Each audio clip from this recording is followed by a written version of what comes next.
So today, although Klimt used a lot of gold, and I have some gold paint on my desk, it's merely just to actually show you my personal favorite gold paint that I have discovered called Reeves Acrylic Fine Art Quality Gold. It's just plain old gold, and it is the shiniest gold that I have found to work with. That goes on. So a lot of these paints are very transparent and you have to put on a few coats. Depending on what you're doing, you still have to do that here. There is such a thing as gold leaf. Yes, people add lemon, honey, all sorts of things to their tea, but I add milk. I don't add sugar because I can't have sugar. I've actually, as much as I've always had a sweet tooth, I've never added sugar to my tea or coffee. It's quite bizarre. I used to have it in my desserts, which I used to have first, and in my cake, which I can't have anymore because I'm insulin resistant. But anyway, that's another topic. So, looking at this picture, it's not very Klimt-ish. When I pulled up a whole lot of pictures which I did online, before I left South Africa, I used to have a lot of books and reference material in my studios, and I gave a whole lot away. I can't remember who I gave my Klimt calendar to. Klimt has got to be one of the most reproduced artists for posters and calendars and things. And I have pulled up this image of one of his flower paintings, sunflowers, and I have put next to it the kiss, which is one of his most famous, well, he has lots of famous pictures, but what I liked about this sunflower and the way he'd done it is kind of the same way that he builds these sort of pillars of people. And so he did the same sort of thing. I mean, I know a sunflower is tall and whatever, but I liked the way he created this really busy background. It looks like it's perhaps up against a creeper or a hedge. And the thing about Klimt is he has this ability to two-dimensionalize everything. So he doesn't really try, other than in his people, to make his images look three-dimensional. So he does a lot of patterning. Here I am showing you two different trees. One is the actual tree created from all these spirals, and the other one here is this triangular motif that he loves to use on top of, so in other words, superimposed on top of this whole spiral thing that's going on in the background. And I particularly like this Egyptian looking eye that he's got going there as well, and in places he's even repeated this triangular motif, and you can see it here in this background. Then I have printed out this vase of flowers, which is like any other vase of flowers that an artist might paint. If I looked at that, I honestly wouldn't tell you that that was Klimt, but according to my Google research, that was Klimt. Anyway, that's not really what I was aiming at when I said I would be doing Klimt. Morning, Bryony, Chris, Antoinette. There's a whole lot of people watching today. So what I have done is I've pulled up then a close-up of the kiss, and I don't know if you can see it here, but in his background he has these square images, and I think it could be to do with the fact that when you use gold leaf, it comes in square sheets, and you kind of can't get rid of the squareness of the gold sheets that go down. They're kind of always there. So I think he was playing with that whole idea of making it work for him. And so the way I'm going to tackle my project today is a bit like this picture. Firstly, I'm not going to be using gold because I want my series to work as a series. I'm doing the inspiration, so I'm taking from all his images the inspiration, and I'm going to be taking some of these triangles, these squares, these flourishes, his two-dimensional and very graphic patterning, and I'm also going to be taking from it, because again here you can see these sort of squares in the background, so how he seems to work a lot of his pictures is he has a simple but yet textured calm area in his background, and then he has his objects which seem to sort of, I'm going to say, pile up. They kind of, he squishes everything into this long form, and then he patterns around it. So I'm going to take that information and I'm going to interpret it in my own way using, again, this image. So when I look at my picture, the image is quite spread out. So what I'm going to be doing today is I'm going to be squishing it and elongating it to make it more Klimtish in layout and design. I am going to be taking what is very organic design on my objects, and I'm going to be making them more graphic. I'm not going to be trying, other than in the flowers, to add too much in the way of three-dimensional shading. I say this because he does do very realistic shading and depth and three-dimension on his people, but yet he does a very graphic background. So I'm going to employ that. I'm going to possibly make my flowers look 3D like he did with his people, because they are the focus of my still life, and then I'm going to make everything else flat and, yes, decorated and designed. Then one of the other things I just wanted to mention while I was preparing for this, and I'm going to put this on one side. While I was preparing for this, I have pre-prepared all my canvases with the same base gray, which was just, I call it smooth peanut butter gray, simply because back in South Africa, I had mixed this pot of gray, which looks a bit like chunky cottage cheese, and it came with me to Berlin, and it's been sitting in a cupboard for a year, and it's still absolutely fine.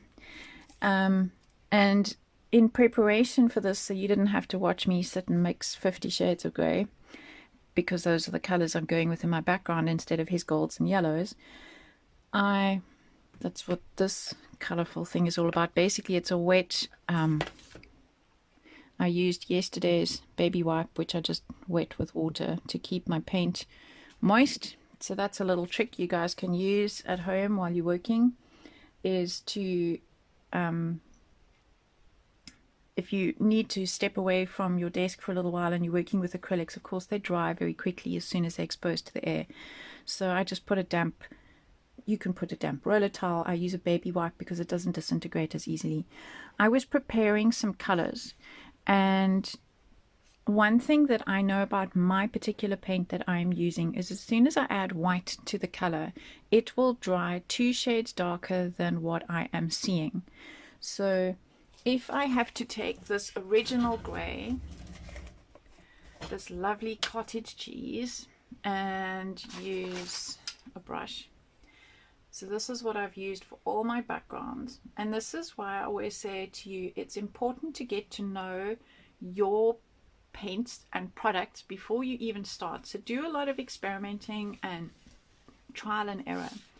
And I'm going to put this in the middle, and you'll see that it is considerably lighter than what I have going here already. I hope the camera actually picks that up. And these swatches over here that you can hardly see is this gray, to which I've added a good half a teaspoon of black. And then these swatches over here are this gray, to which I've added a good heaped teaspoon of black to this color. So I started with all the same base gray. Ah yes, now that my iPad has caught up with me, I can see that you can see that quite well, but you can't really see this. So I'm just going to hold that up to the camera. That's the world in theory. I'm sitting down. Okay.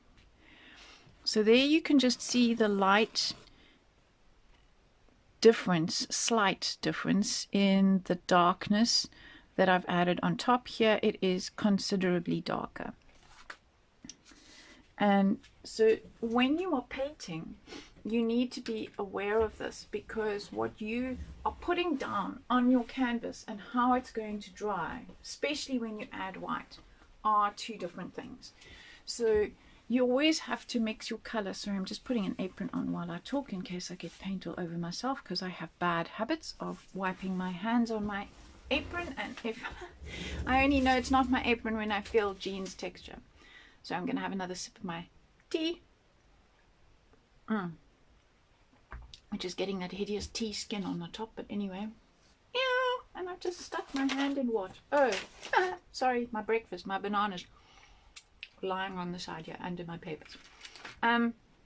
So I wanted to show you that, and then I'm just going to clean my brush and dry it on some roller towel.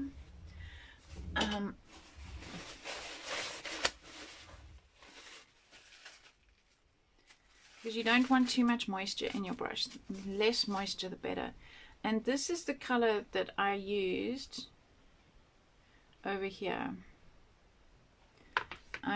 So that is the same. You can see as it's slowly drying, it's disappearing into this background, because it will dry to the same shade. And in all honesty, it doesn't look like I put anything on. So what I've just added, and you'll probably only see it because it's shiny. Let's put some lights on, maybe that'll help the situation. Ta-da! You'll probably only see it because it's shiny. So these two that I have just put on here now look exactly the same as my background color. So how confusing is that? It's quite freaky, really. So I know that when I'm painting on top of this primed sheet of, it's canvas, paper canvas, when I'm putting this on, it's going to be really hard to see, but I know that it's going to dry to that intensity of color. So it is important when you are doing a project, something like this, to do your test runs and let them dry. I prefer to let things air dry rather than use a hairdryer or a heat gun, because my personal opinion is that it gives you a better color, truer color is the word I'm looking for. Okay, so the reason why I'm doing all of this and going through all of this effort. Morning, Deirdre. Late to the party. It's fine. There's always the catch up, which I'll put on YouTube. And I know I said yesterday I would put my stencil PDF there for everybody. I'm just being a bit technologically challenged. I will get there. I've got to scan it and upload it to Google and then turn it in. Well, and then, yes, it's complicated, but it will get there. I will put a Facebook message out once I have my stencils sorted and uploaded for you guys. So how I'm going to tackle this is I want to create this textured background that he has here, but not overly textured. I want to create that feeling like he's got there of blocks and squares. So it looks to you, that's why I've just been explaining to you that while I'm painting, it actually looks like I'm putting absolutely nothing down at all, because this color will dry a shade darker than the background. And what I'm doing is I'm kind of building bricks and overlapping them. And so here I'm just working into the darker areas that I put on with this color, and I'll explain just now what's going on down here and with this tube of paint when we get to doing our details and our designs. So at this stage I'm not really concerned about putting on my design. I'm getting my background in so that when I come to putting my design on, I'm not having to try and fiddle my background around my image, because the problem then is that you kind of aren't able to be as constructive, because you are tempted to then change your angle. I could change my angle of my brush, I could go across, but ultimately this is just a a texture, a hint of a texture in what I want as my calm space in my background.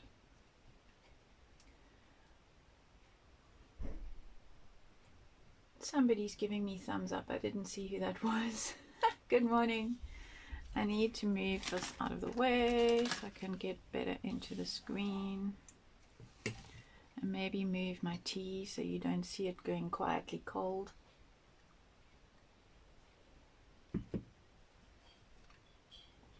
So yes, it looks like I'm doing absolutely nothing to you guys, but I promise it will dry with the right effect.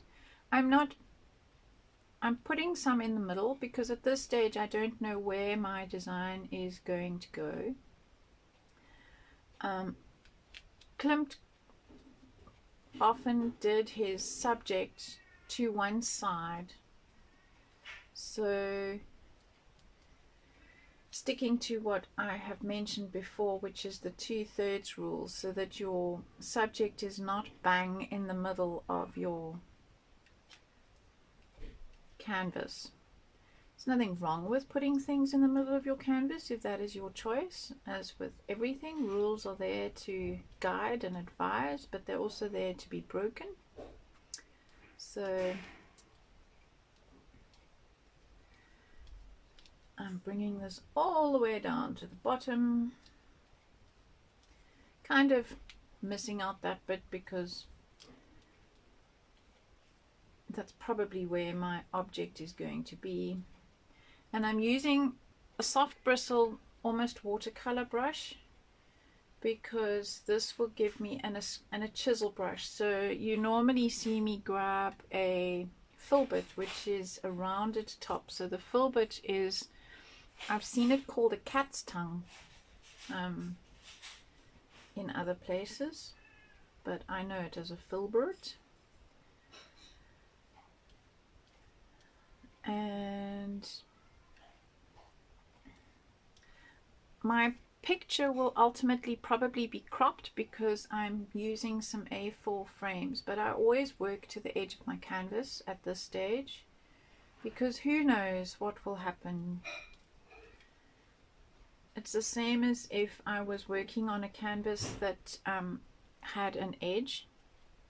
I would always paint those edges, so I always work round the side. So a deep box canvas, you've got a good 2 centimeters or so to work on, and a normal stretched canvas, you've got about a centimeter. Okay, so hopefully you can see as this is starting to dry that is starting to dry darker. And now I'm going to go to, I'm going to take that off my brush, and I'm going to go to the next shade down.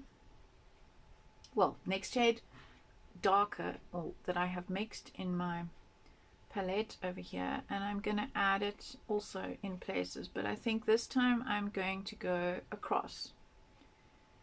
Morning Rashmi. So I'm going to bring some across, and the nice thing is I still have some of this is wet from underneath, and so it will blend. And I'm trying not to have what I call even airspace in between. So sometimes I'm gonna, these guys are overlapped quite regularly, and this I'm going to just build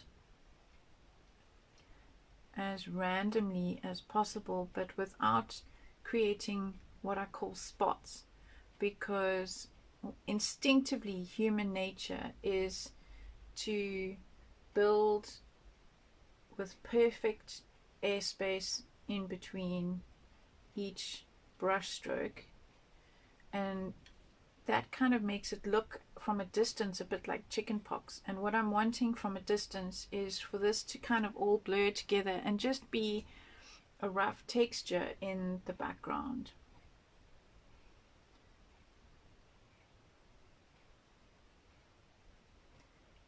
I used to notice that perfect airspace when my students were trying to do a field of flowers, where they were just intimating at the flowers in the background, and they would have perfect little dots, like a polka dot fabric almost, And I'd say, no, you have to overlap them. When you look in nature, nature doesn't have perfect rows. It's us humans that come along and we have these perfect little rows.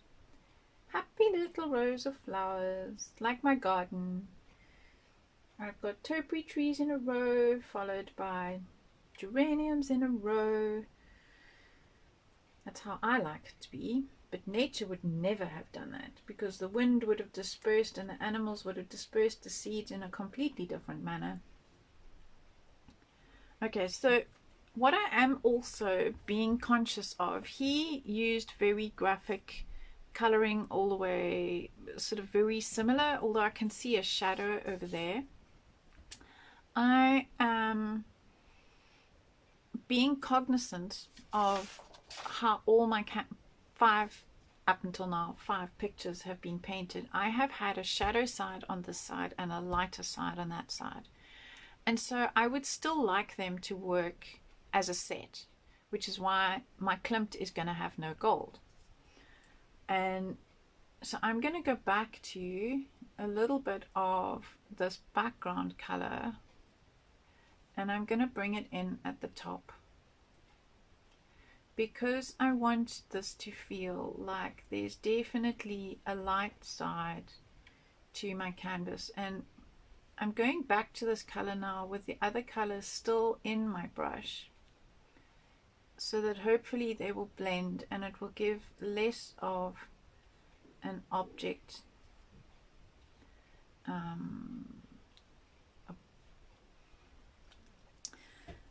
so the trick about this is I literally have to wait for it to dry to actually see what I've got. I know in my mind what I want, but I'm not sure if I've actually achieved that.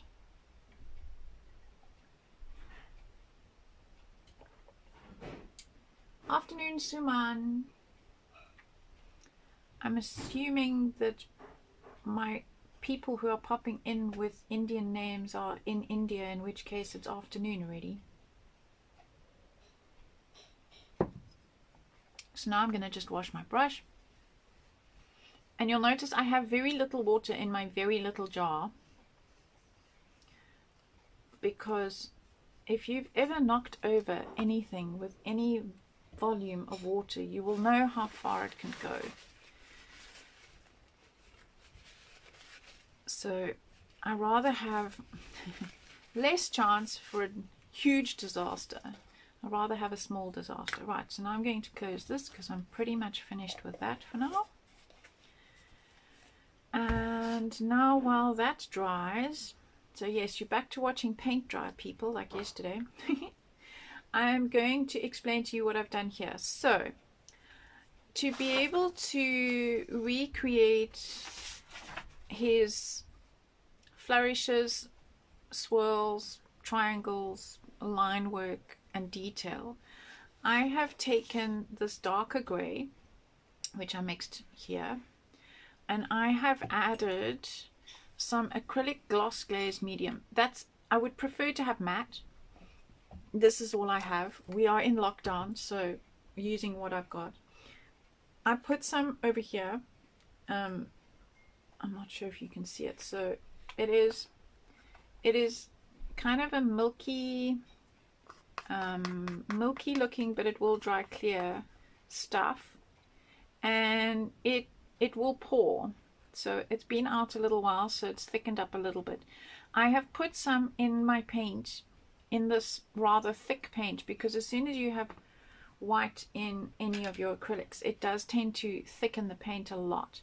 So if I'm wanting to be able to squeeze it in a squeezy bottle, and what I've done is I've got these flow line, I have no idea who makes them, Creative Mark Artist Products. I bought these back in South Africa from P&A, and it had 3 bottles. I have no idea where the third one is. Obviously I've used it for something. And it comes with 3 little extra fine metal nozzles in 0.5, 0.7 and 0.9 millimeters. I'm not even going to put those on at the moment. I'm leaving them in there because the bottle itself comes with quite a nice little nozzle. And I'm just going to grab I'll turn this over. You can squeeze it down get it down into the nozzle, and if you draw straight upright, you can get quite nice detail. So now, just to, see, I don't want it clogging, so I'm going to leave it in there, because this Bermuda triangle of a desk will eat these things. That's why I'm keeping them in here, because they are so tiny they will disappear. So I'm leaving them there. So I just wanted to show you where I'm going with how I'm going to create texture and detail and so on around and on my designs as I work with my objects. So when I say, so this is a very flat tipped nozzle. I work very flat with it. If you work at an angle like you would normally write with a pen, you are going to get a very thick line of paint coming out, like a three-dimensional line. I don't want that. This is pretty much, okay, it's not quite, but it's pretty much almost dry. If you work with that really thick line, it's going to take a long time to dry, and some paints crack and do strange things. So I'm keen to just see how small I can go and how close I can go using that. And also, if you work at an angle, you're going to get fat, thin, fat, thin, fat, thin. It's a bit like using a calligraphy tool. So that's where we will be going with this. Hello Natalie, hello Chanel. So I'm going to close this up for now using my damp, I just re-wet yesterday's baby wipe to try and keep that damp. You can just, if you feel it start to dry out, you can grab a water bottle and just give it a bit of a spray. Keep it damp. I'm going to put that on one side. Drink a bit more tea. Waiting for paint to dry.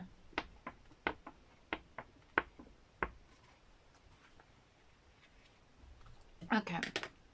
Maybe I will use a heat tool, just because I think I've had enough of waiting for paint to dry. Let's just get my heat gun unhooked from a million things. What is it about cables? Okay, I have got cutting mats underneath here that do not like heat, so I'm just lifting this up so that I can heat it in the air, so that I'm not overheating my cutting mat in one place.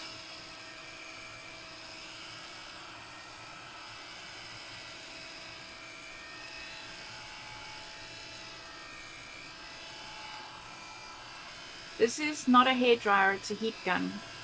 For those of you who craft, it's Tim Holtz's heat gun, or Ranger's heat gun. But you can use a hairdryer, stick it in the sun. We don't have sun today, it's overcast.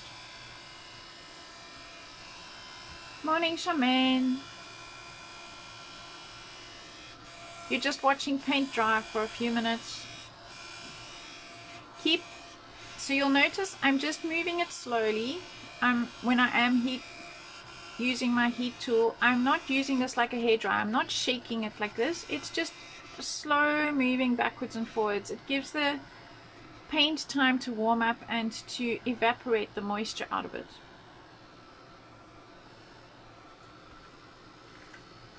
So that should be dry enough for me to work on top.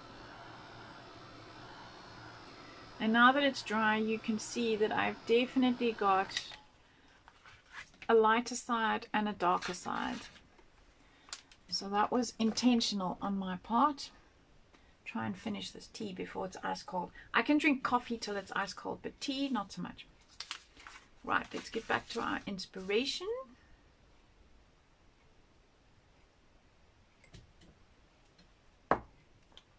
Okay, so let's see if I can keep all of this. Again, I have to keep popping up and looking. Am I still in screen? Yes. And I forgot to put my phone on silent again. Oh dear. I either leave my phone on silent and then my poor mom-in-law and friends try and call me and I don't answer because my phone is on silent. And once I've finished, I tend to forget my phone up there on its little tripod. So I'm like, a few hours later, I'm like, oh, let's check what's happening in the world. And there's like 3 missed calls. And I'm like, whoops, I was right here. Sorry. So today, if there's any strange noises, it's because, yes, people are messaging me and I've forgotten to switch it off. So, as with Klimt, I'm going to, so here he's gone quite central, here he's gone very central, and yes, I don't have enough other printed out things. I'm going to go, so let me just have a quick look at what I've done. So here I was fairly central, but I have a lot of side things. This was my first painting done 3 weeks ago. This is in my own style. Then this was in Monet style with lots of little broken brush strokes. Then of course we have Starry Starry Night brush strokes by Van Gogh, and I have gone over to one side because I was trying to show as much background as possible. Then we have Cubist Picasso style, where I've again gone over to the left hand side and I've taken up most of the canvas with that. Then we have Yesterday's, where I wanted a lot of background, so I went quite small. So now I'm trying to decide as a set, because I want this to work as a set. I'm going to frame them and probably hang them all together.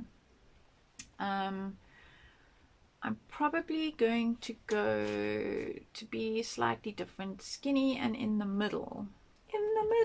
That's going to be fun, because clearly I have a tendency to go to the left.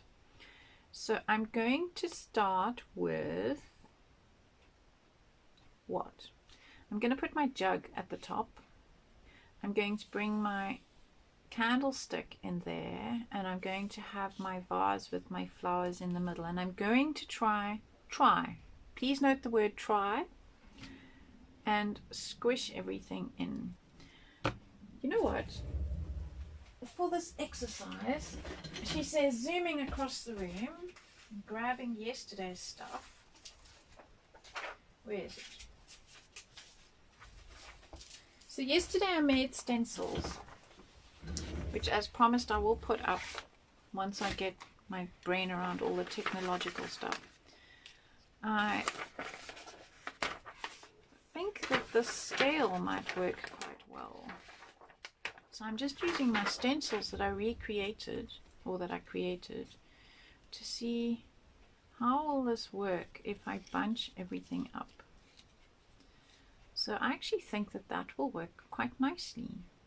If I have my candlestick kind of, so I'm trying to create this long skinny Klimt concept. I think I might lose the plate, and I will have my vase down here, I will have my candlestick there, and I will have my jug up there. I think that works quite well. And then just because I can, and I've got yesterday, so normally I would draw this and then I would paint it, but we only have limited time, and I've already been yakking and painting for just over half an hour. I'm going to reuse yesterday's stencils. How about that as a base? And I did wash, where did I put them? I washed yesterday's little foam pads on this very tidy desk, and I've now put this on my wet. Okay, tidy desks are clearly not my friend. Where are they? There's a blue and a white little sponge somewhere on my desk. Okay, good grief, they're gone. Let me see if I've got a clean one for white. No, I don't. I will just Excuse me a second while I rush across the room again. It's nothing like planning your project online, doing it live. Where are my spare bits? And of course I have, go, tidied up. Tidying is clearly not my friend. So now I have a clean one, and now I need my gesso because I'm going to go white. And I need my stick, which is under here. And I'll just put my finger in the wet side. Okay, ta-da, ta-da. Gesso, I need gesso. I don't need that much. I'm going to put a little bit there. Push that there, pop that there. Right, so I'm going to have my candlestick here. So yeah, you guys can paint this by all means. I'm just completely cheating because I can. Because it will be faster.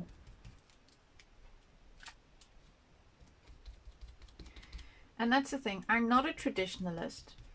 My background is graphic design, where we were taught all sorts of bad girl. I'm painting too quickly and I've gone over the edge. Wet wipe, wet wipe, wet wipe. I should have put a piece, yesterday I put a piece of masking tape there. I should do the same today. I really thought I wouldn't mess. Yes. So my background is graphic design, where we were taught all sorts of different tips and tricks in the trade. So when I say it was graphic design, I trained before computers were a thing. We, in our third year, had access to an Apple Mac every 3 weeks, because we used to have a 3-week cycle. So every 3 weeks we would have access to an Apple Mac. 4 of us sharing one Apple Mac, and we would have it for 1 day. All our other subjects we had for 3, 4, or at least 3 or 5 days in a row. So like screen printing and etching, I think was easily 3 or 5 days. And photography was 2 days, and so on. So that's how we used to roll. We used to have the darkroom for 2 days in a row. And yeah, poor old computers was really kind of a, I think they had 10 computers between, at least 30 or 40 of us in a class. So we'd all crowd around it and barely able to see the screen. So computers weren't a thing. So everything was done by hand. We had to do all our mock-ups by hand, all our concepts, brochures, lettering, everything had to be done by hand. And so we used to devise all sorts of methods. Letraset was a thing back then. So those of you who are in the craft world will know rub-ons.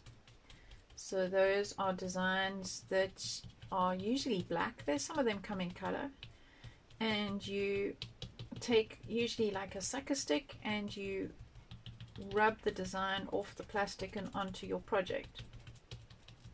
And sometimes they stick and sometimes they don't. But we were so cheapskate as students, we didn't even buy the Letraset. We used to buy the Letraset book, so in other words the catalog, and we used to blow that up and actually use that to copy instead, because all our stuff was hand lettered. So now, okay, what I'm gonna do is I now need this little inside bit. I'm gonna put that there, and this little tiny guy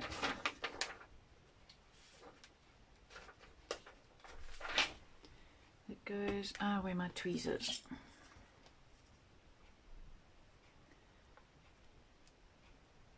So we used to have a room with no windows, with giant tables in them that were made of perspex, and they had lights inside, so like a giant light box. The whole table was a light box, because we used to get so I'm approximating this to about there. Let's see if did I put that on straight?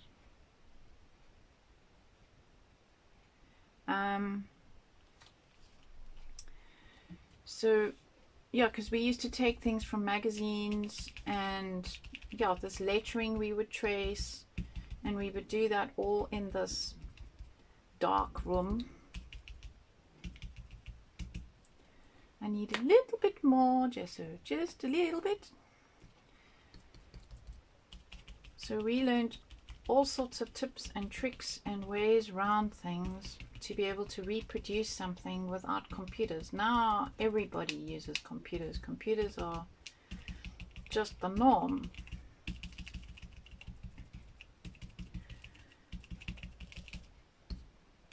And my best friend went on to study computer graphics from there. She went to Houghton Carter. It was like the place to go. And she did what was called finished art on packaging and things for companies. Right, so now I have my jug, I have my candlestick, and I have my vase, all kind of squished together a la Klimt. I'm going to close that for now. I don't want to put this in my water jar because it'll swell, so I'm just going to put this on. And take the handle out, put that on there.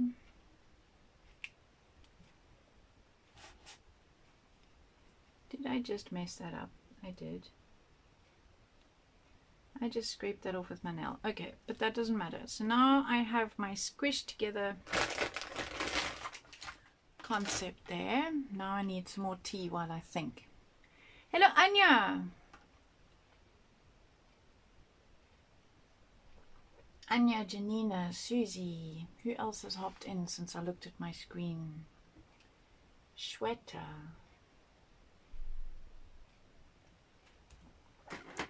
Okay, so now my tea is finished. Now where to from here? So what have I achieved so far? I have put in this kind of textured blank background. I have, and let's grab this off there before I lose that too. I have got my long and skinny kind of concept going there. I need to put my flowers in. Yes, because my flowers, so today my flowers are going to go up, and I'm also going to add, so I'm going to have lots of flowers apparently. So I'm going to take all these flowers and I'm going to go squish, and I am going to go quite design orientated, like around this. So he has these panels of color, and so here behind there you can see quite a distinct square, and here's like an organic shape, a bit like her dress. So I am tempted to make a bit of a square thing happening there, and maybe bring one down there and have my flowers as the organic shape. And like he's put here a very strong graphic thing to show like the wall and the floor. I'm probably gonna do something similar, but even though my picture, it's normally up there, I'm probably going to bring it quite low down so that I don't have as much table, because I'm trying to make this into, instead of like a traditional realistic painting, I'm turning it into more of a graphic design a la Klimt. So now where to from here? I need to, perhaps I will make my flowers. I need to just tidy up that jug. That jug is bothering me. So I'm looking for a paintbrush now. There, my favorite one. Back to my filbert.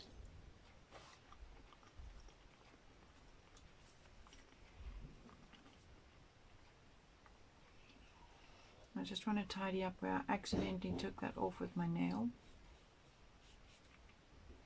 And bring my jug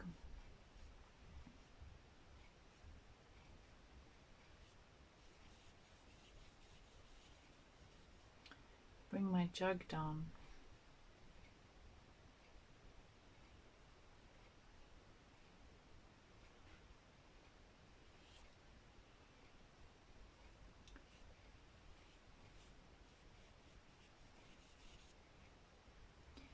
So now what I'm going to do is with this white, I'm going to just create that spout.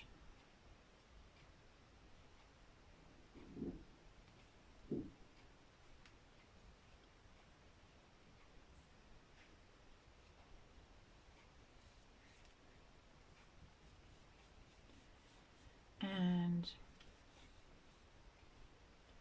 I know his images were very flat and two-dimensional, but I still, as I said, the reason I've got light on this side and dark on that side, I still wanted to kind of work as a set with my other images.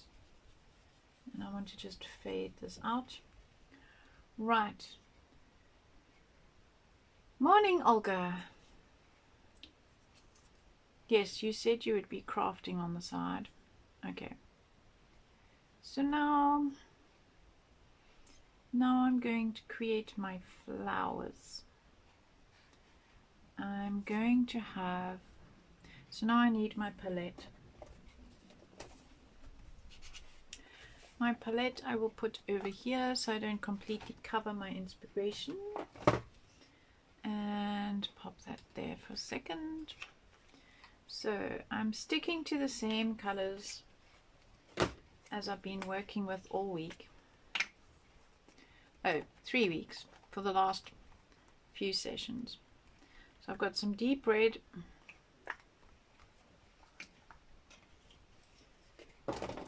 pyrrole red,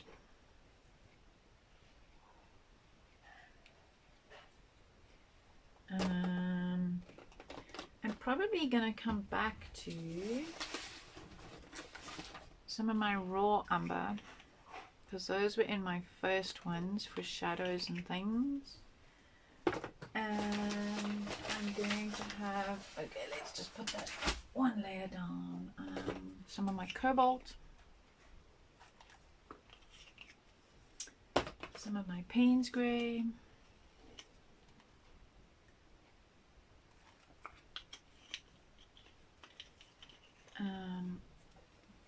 some of my Prussian,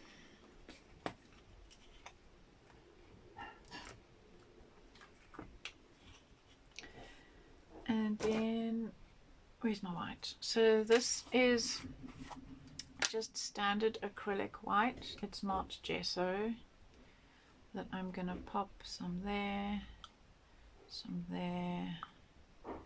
some there. And I won't put the green out just yet because I'm going to need green for the leaves. Morning, Claire.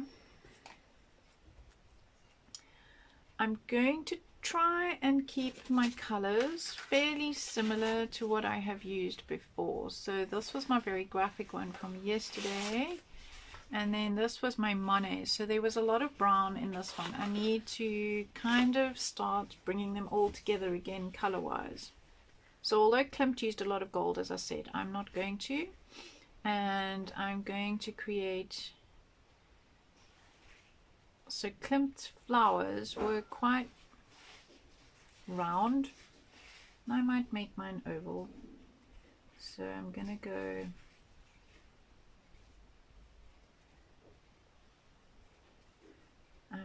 and of course, so I'm gonna land up, because I'm making this long and skinny, I'm going to probably have more flowers than are in that example, and I'm just going to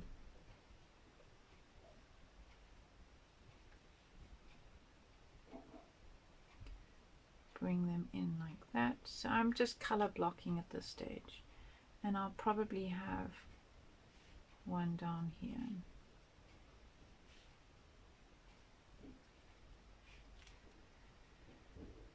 And I'm going to, so a lot of Klimt's imagery did have flowers in it, sorry. So his flowers were almost childlike and pattern-like. If you look in the Kiss, and if you look here under this tree, and then of course I did do that. So I'm just going to kind of make up my own Klimt-ish, to quote Olga, Klimt-ish, add the ish to the end of my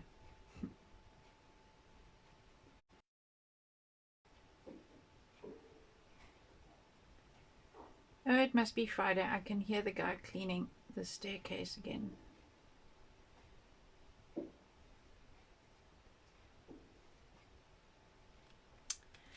And I'm gonna wash my brush now that I've got those in, because now I need, and dry it on my roller towel, because now I need to mix some pinks. Of course I'm gonna have to have some hot red. I'm going to take some of this and mix it into this white for some pinks.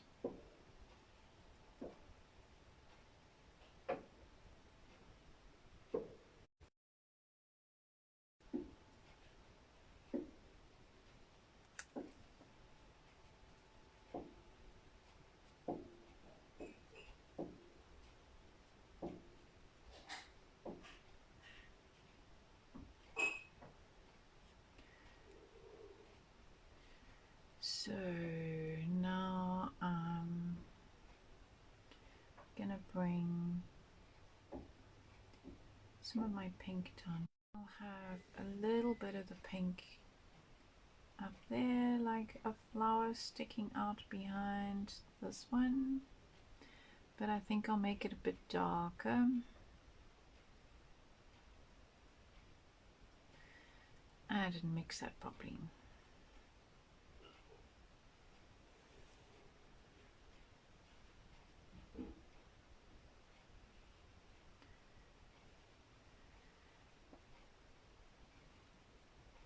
And I'm just trying to make quite a graphic kind of feel, but at the same time I said I would go almost real with the flowers. So as I'm painting, I'm making up my mind as I go along, and I quite like the more graphic look. So I'm going to go with a little bit more of a graphic look.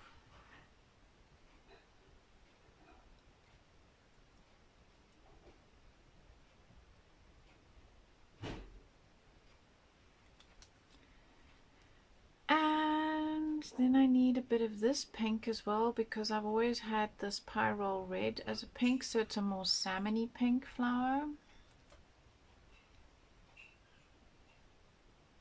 So I'm going to still have my big red flower over here.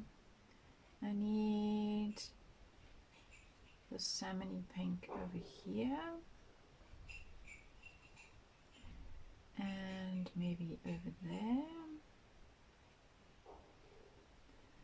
and over here,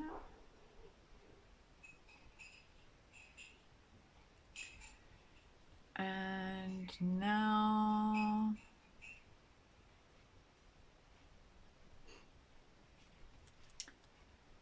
I'm going to maybe bring a little bit more in.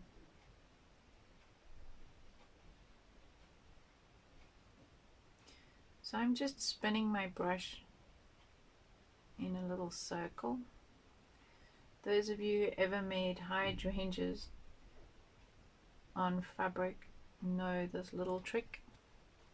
In fact, this filbert's not ideal because it's round, so it doesn't give me the full turn, but that's fine. So I'm just building some smaller circles of color in darker, and again sometimes, because I don't want, like I was talking about in the background, I don't want them to feel too isolated. I'm sometimes going to group them,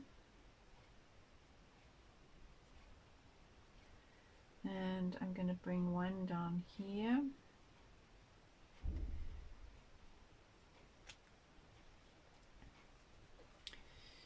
Now I'm going to go with the pyrrole red meat, because I want to create this guy who is the accent of everything, and I'm going to make him, I think, an oval like that. I'm back to hymns. Something that I've learned about myself while I'm doing these live streams is at the beginning I used to say a lot of ums. Now I try not to say so I say so, and I say and then. Right, so I've still got my focal guy.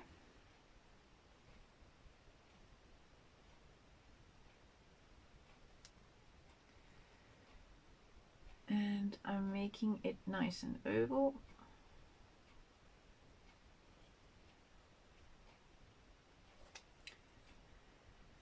How's that looking? It's quite fun to be able to look at my second screen and see what I'm doing. Okay, while those dry, I can still see through here, so I'm going to just, nope, that's too much on my brush.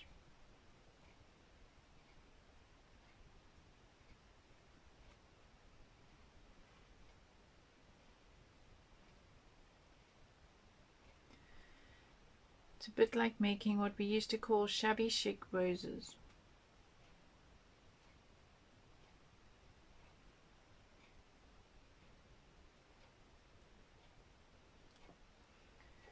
And I'm just going to use my wet roller towel, grab the excess off my brush, because I don't really want to be washing my brush.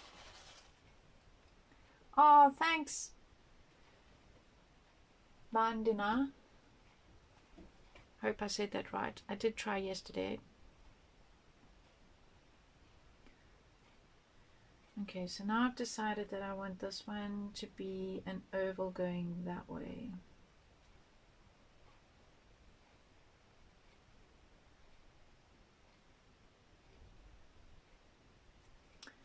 So I've got an oval and an oval, and I've got a lot of circles.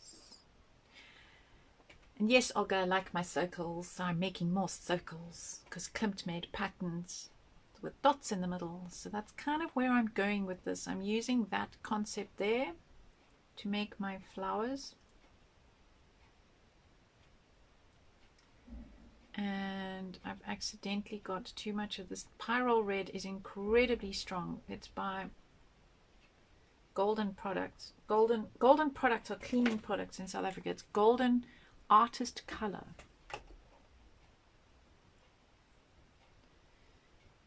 So I want to go back to this pink because I feel like it's disappearing. No, it's still okay. I have to wash my brush.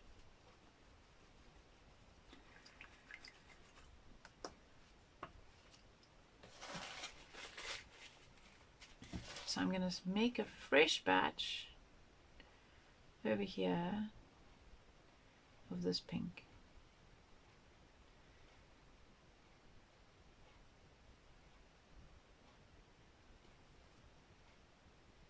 That's better.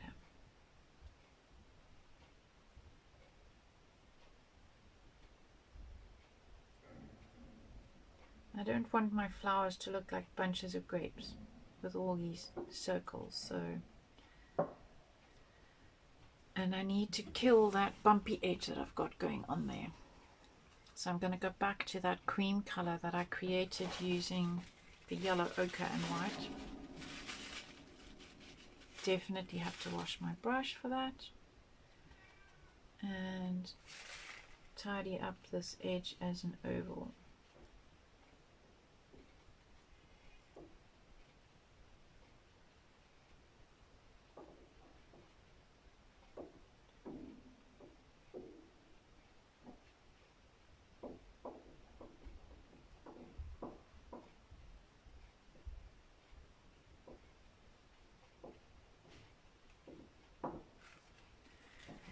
Okay, so even though I've completely changed my structure, I'm still sticking to kind of the concept of this flower, which I've had as an oval over there, this flower, which is my big focal point over here, this flower, which has fallen down there, and I'm just going to, I've now got yellow on my brush, and I want pink again. Chopping and changing colors. I don't normally do that, but I want this.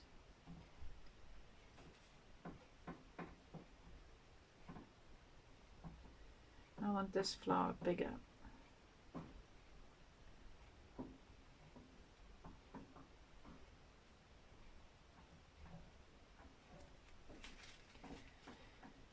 Right, now I've got my basic structure in. I'm quite happy. I'm going to draw in the structure of my candlestick. Oh crumbs, it's already an hour. How does it go so quickly? And I'm going to completely cheat, and because this candlestick and me, we haven't really been friends for the last 3 weeks, this candlestick and me. So I'm going to, so this is the top of my stencil, and I'm going to use it to recreate the curve on there,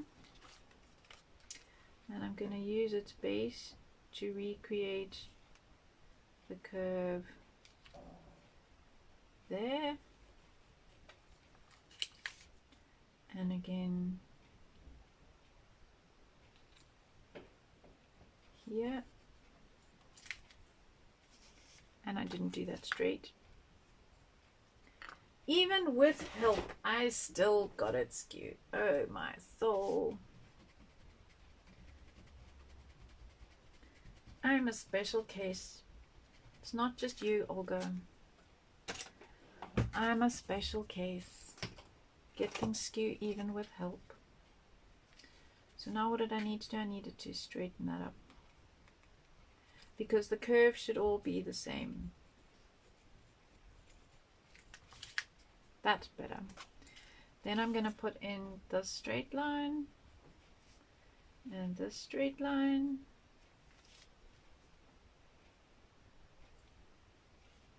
Perfect. So now I have my candlestick back. And now where to? Now the patterning starts. So I'm going to create, no, I haven't mentioned Saturday already. So I'm YouTube living on Saturday together with the crew over on YouTube. It's Olga, it's me, it's Anya, it's Karen, it's Tiffany, it's, I can't even remember, there's about 15 of us. And it starts 1 p.m. our time, I think. Are you on at 1 p.m, Olga? I'm on at 3 p.m. Anya is on 2 p.m. This is South African time and Central European time. And we will be doing steampunk. No, wait. Yes, steampunk. I've got so many things I'm involved in. So yes, that is steampunk.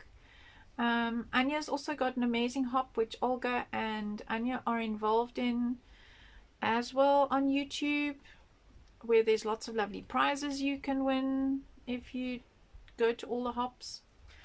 I am now looking to see, so now I want to do some of this design work on and patterning on here. I'm just going to first put in my structure, my original structure on my jug, and I'm going to use the cobalt blue because I have a blob that comes here, so I'm going to use the original design. I'm not going to recreate that. Okay, so Olga is on at 1 p.m. Then it's Anya at 2, and then it's me at 3. So I have been on at 10 p.m. before, but they've moved. Because there's more of us in this hop, they've restructured a bit. And the people organizing it are on, well, Karen is in Canada, I think. Could be wrong. I know she's 6 hours different to me. And I need a little bit of water. That's just not flowing how I want it to flow.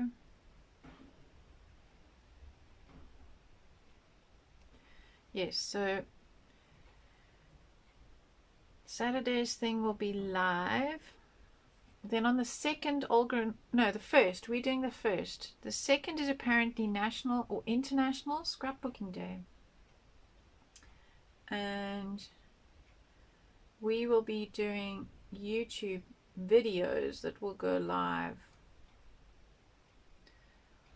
on the hour, every hour for the first. Now I've got one little idiotic hair on this brush that's wanting to stick out and make a pest of itself.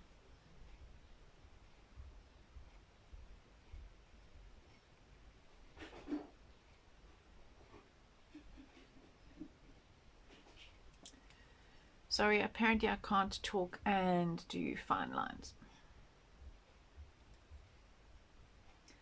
And I'm going to just make the circle bigger.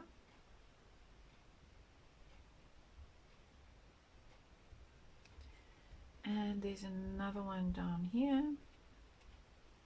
And I know last time in my first pictures I was using a bit of Prussian, so I'm going to go with some Prussian in this one down at the bottom because I want it a bit darker.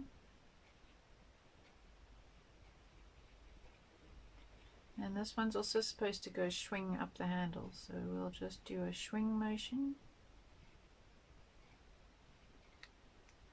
There we go. And I'm going to add some Prussian to that one.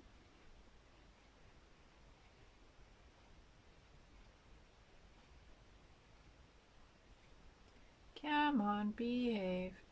I want it to go thick to thin. Thick to thin. So I'm putting pressure and then letting the pressure go. But as I let the pressure go, the paint won't flow. I'm a poet. And I know it. Right, so I've got my blue in up there. I don't have my bowl to put my blue in there. Yes, it's the Genesis hop starting today.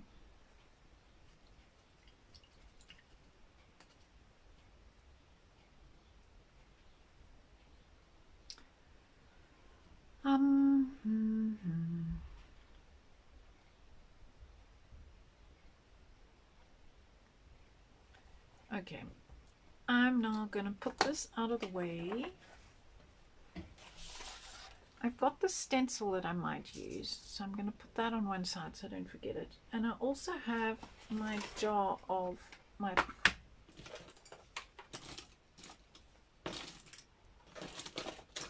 and I seem to be missing some, but anyway, these are Posca pen, are paint in a pen basically.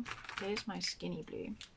So this is acrylic paint in a pen, and now that these are nice and dry, I'm going to use them to put in some of my designs. So I'm going to use, because he uses black, I'm going to use my fine black as well, and I'm going to actually, I'm sorry, excuse me while I just change my mind a million times while I'm thinking and talking.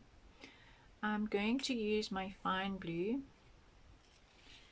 to put in this detail here, trying not to get my hand in that paint, because there's no ways I'd be able to do this with a paintbrush. I suppose I could, but it's much easier to do that when you're not live and you can redo stuff a million times. So I'm trying not to have a point there. Come on, go away, point. And there are two lines there.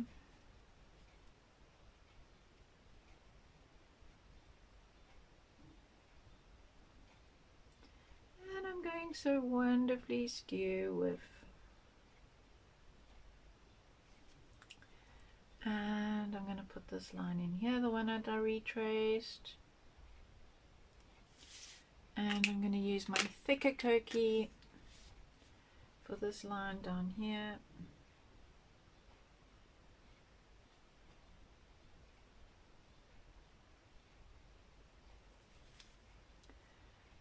And I'm going to use my thinner one for this line over here, because there is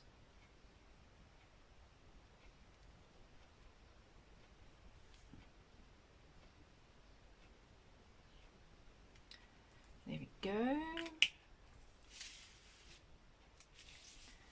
Right, so I've got my basic structure in. Now I've decided that because he put some shading and things into faces and so on, I'm going to put some shading into my candlestick and into my jug. So that, excuse that, that's just my handle of my brush disintegrating. So this is my shadow side over here.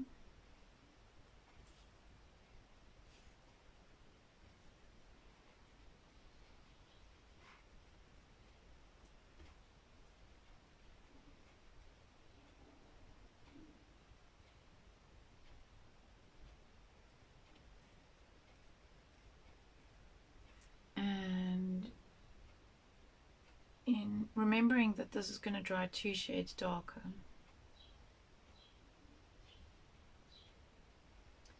I want this to feel like it's shadowed, and of course this little cup section here would also have shadow.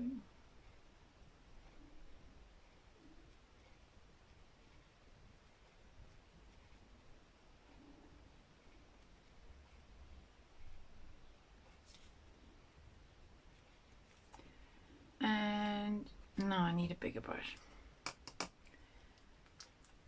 Where's my other full bit?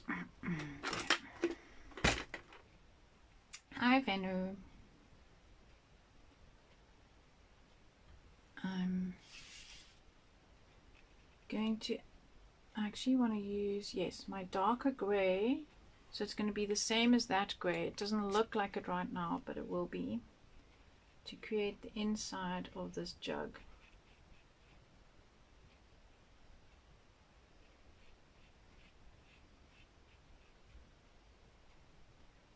So like Klimt had some shading on his people, I'm having some shading on my objects, because my objects are my people in this instance.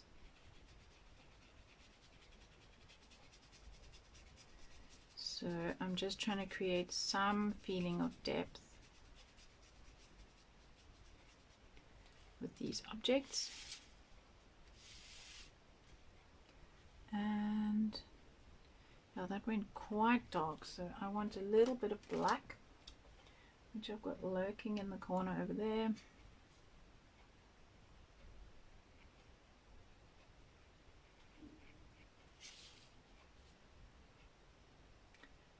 And that's what's also going to make this handle thing stand out.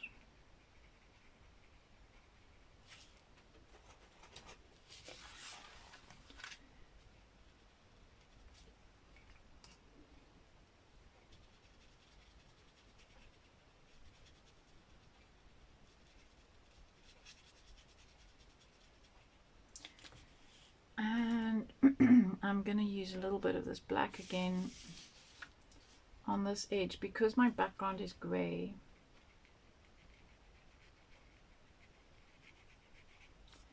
I want my jug to stand out against it.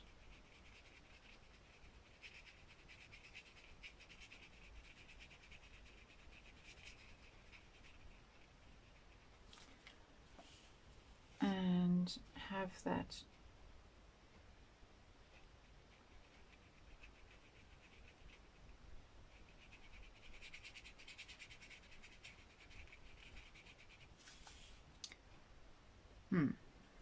not happy with that yet. I need this curve back.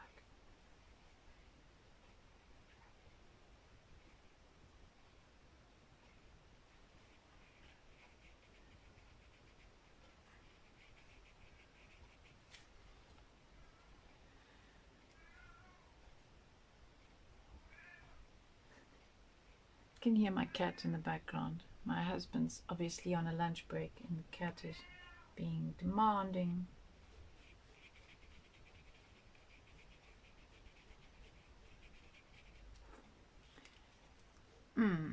Okay, that's gone a bit dark, so now I'm going to make it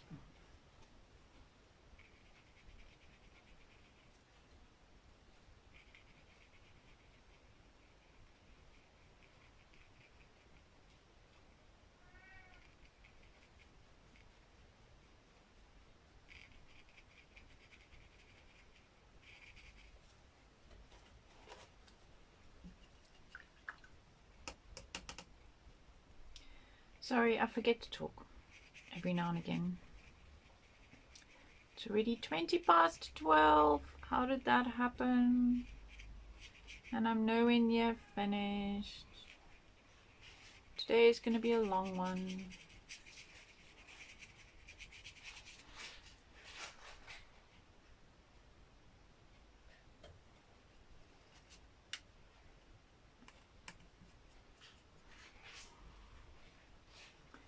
Now I've decided I need more black in here because this just looks like the background.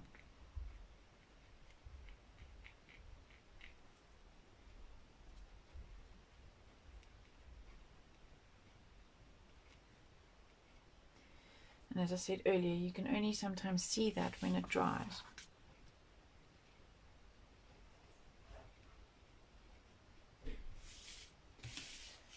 And my vase, my happy little vase. I'm trying to decide how I'm going to make that stand out. So now I've got my jug and my candlestick kind of looking like jugs and candlesticks. This is not looking like a vase at all. So now I need to make that have shading too, I've decided. And then I'll pattern on top. I need my bigger brush. Where did it go? Oh, goodness me. Let's clear the decks. Right. So now I need a little bit of this and a little bit of that. And I'm mixing some of my paint. It needs to have enough of a shadow so that it stands out.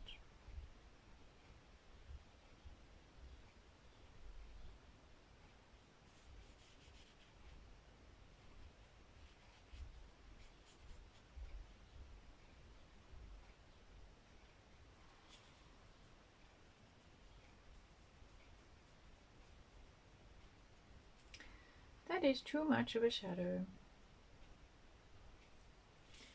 And is my vase feeling skew? It is. It's because I have my objects underneath there.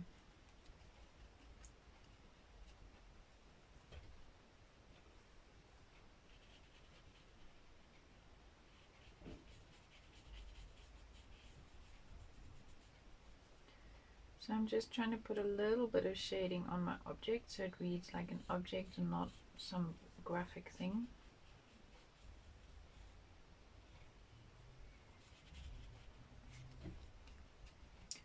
Oh, low battery. I forgot to plug my iPad in. Excuse me a second while I give it some juice, otherwise it will freeze me and I won't know what's going on. No, that's upside down. Okay, close. I'm back. Behave. Okay.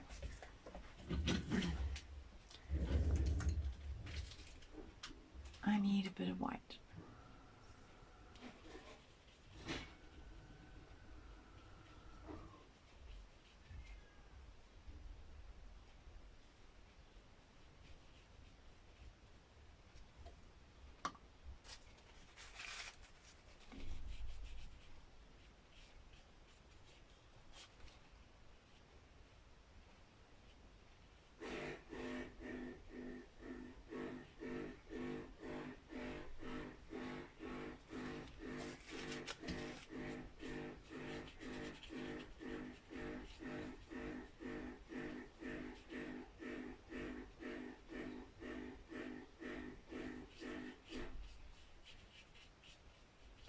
My vase is just getting bigger and bigger.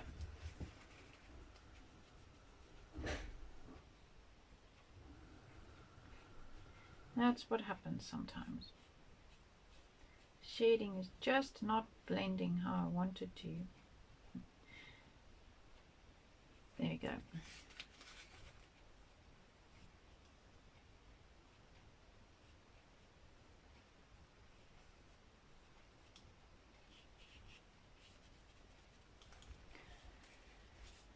Okay, where to from here? Time to start with the patterning, I think. Hi, Peg.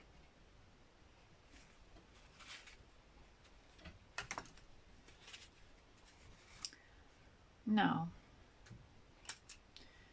I've got my blue. I have red. Let's check the color of the red, because I don't really want to introduce any new colors to my color scheme than I already have in all my other pictures. Let's just see what this green is like.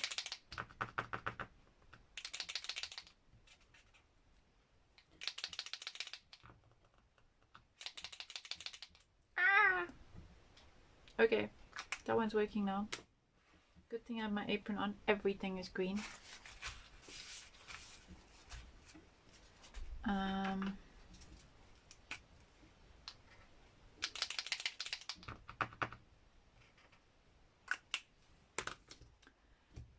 What other colors? So I'm looking to see at my other images because I want my color scheme to kind of work. I've got a bit of orange in that one. I don't really have orange. I do have a bit of orange in some of the flowers. So let's see, what is this orange looking like? That might work as well.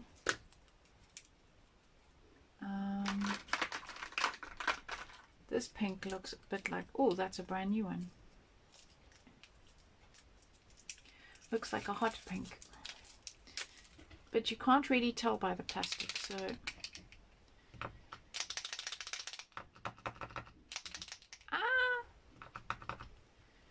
Yeah, maybe that'll work as well. And now everything's covered in pink. I'm just a little bit too vigorous with my shaking. Good thing it didn't go over that. Okay, so now we start to put in the details. And if I look at his designs here, his flowers have dark centers. Let's see, have I got a brown? Yeah, that brown goes. So maybe I don't want to go straight with black because black is quite hectic. So I'm going to start off with little brown centers, which aren't maybe brown dark enough, but it'll give me the feeling of what I've got going.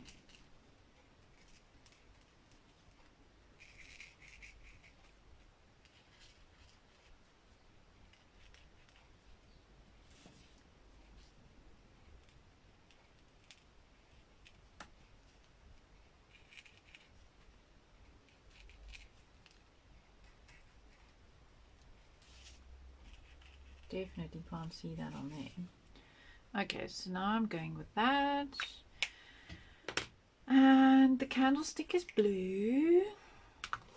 And looking at some of this patterning, so there's the swirly whirly stuff, there's the squares, there's this flourishy thing, there are these triangles. So I think I'm going to go with the blue on there with these triangles on my candlestick. And just because it's a candlestick, I'm going to try and create this curve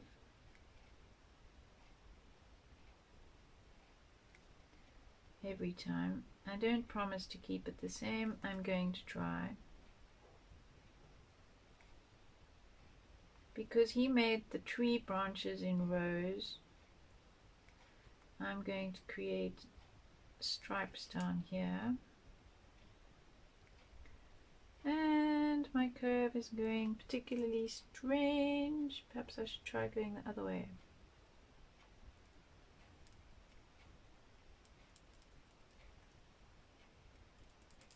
It's organic, this thing. Has a life of its own.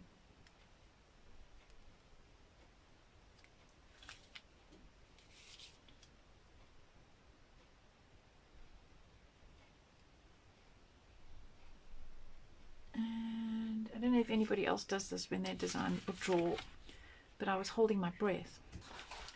Okay, so now I'm taking this triangle idea, and he also has some circles in there, and there's also this triangle idea. So I'm not going to have triangles everywhere. I'm just going to start off by putting some in.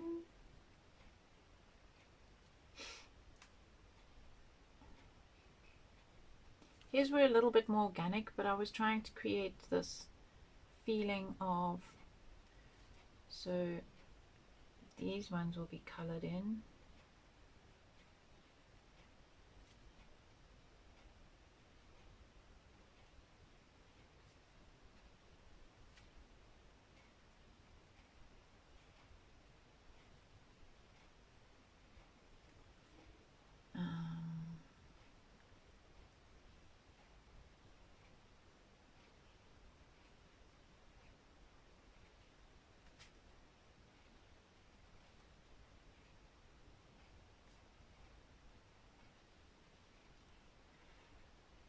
I can't talk and concentrate.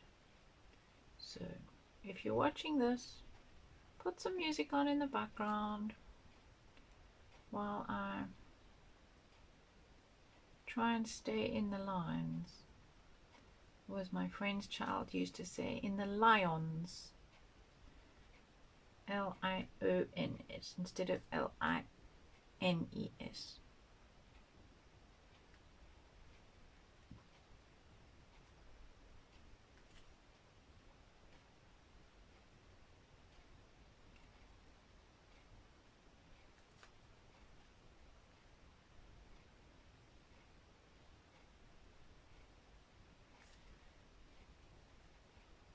I must admit this picture's taking on a life of its own. I kind of had an idea where I was going when I set this project up, but it is definitely taking on a life of its own, which is not a bad thing.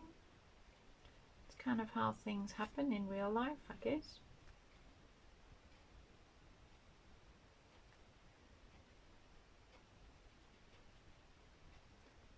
Trying to go around that flower so that it doesn't look like I've only got design that is coming out from behind there.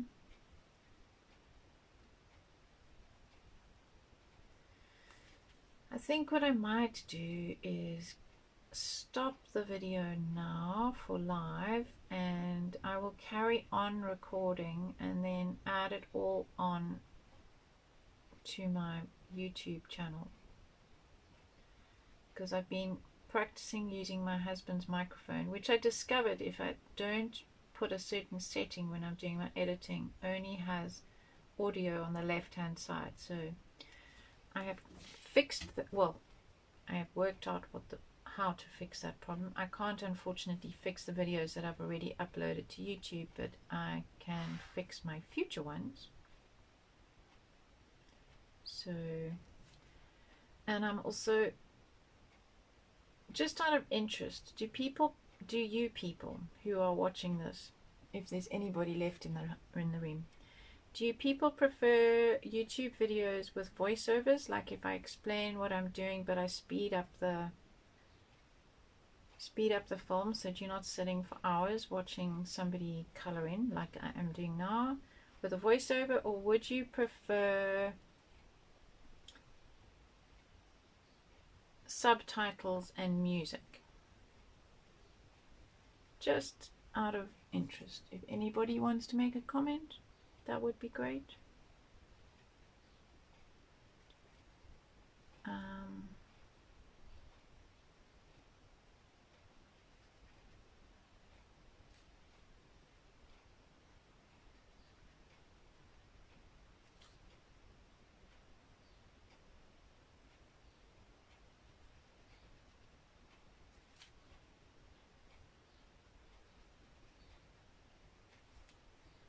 Okay, I think I'm almost done with this. Should I put it on the bottom one? No, I think I'll leave it there. Right, so I will continue to video and voiceovers. Okay, you're the only voice on here who's made the effort to consciously respond. I also hate subtitles because you can't read the subtitles and look at what the person's doing, but I just wanted to know. So I will continue to try and do voiceovers. They're not easy, but I will do them. Practice, people. Practice makes perfect. Thanks for hopping in. And that's as far as we've got for now, but it's getting there, and I've been live streaming for an hour and a half, so I will stop now and I will go continue recording and do a YouTube quick version of Klimt. Is that possible? We will see. Thanks for your time, guys. Much appreciated. See you next week. Bye.